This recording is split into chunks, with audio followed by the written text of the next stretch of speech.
Cross piece cut பண்ணுறது அப்படிங்கிறது இப்போ பார்க்கலாமா. ஸோ இந்த பேட்டர்ன் மாஸ்டர் ஸ்கேல் வச்சு கிராஸ் பீசஸ் எப்படி கட் பண்ணுறது அப்படின்னு பார்க்க போகிறோம். அதுக்கு ஃபஸ்ட்டு ஸ்டெப் வந்து ஒரு ஸ்ட்ரெயிட் லைன் வரைஞ்சிக்கணும். எல் ஸ்கேல் வச்சு வரைகிற மாதிரி இதையே நான் எல் ஸ்கேலை யூஸ் பண்ணி ஒரு ஸ்ட்ரெயிட் லைன் வரைஞ்சிருக்கேன். பேட்டர்ன் மாஸ்டரில் வந்து பார்த்தீங்கன்னா 445 டிகிரி ஆங்கிள் லைன்ஸ் இருக்குது. So choose any one of this. கீழே இருக்கிற ஒயிட் லைனோட மேட்ச் பண்ணிவிட்டு இப்போ நான் எடுத்தேன் அப்படின்னா எனக்கு வந்து பர்ஃபெக்ட் கிராஸ் பீசஸ் கிடைக்கும்.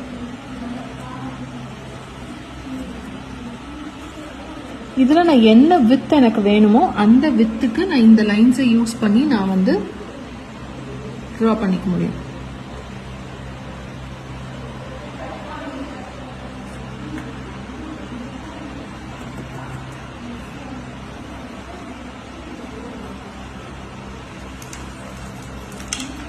ஸோ இப்போ இதை வந்து நீங்கள் செக் பண்ணி பார்த்தீங்க அப்படின்னா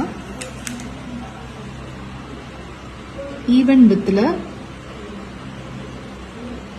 உங்களுக்கு கிராஸ் பீசஸ் கிடைக்கும்.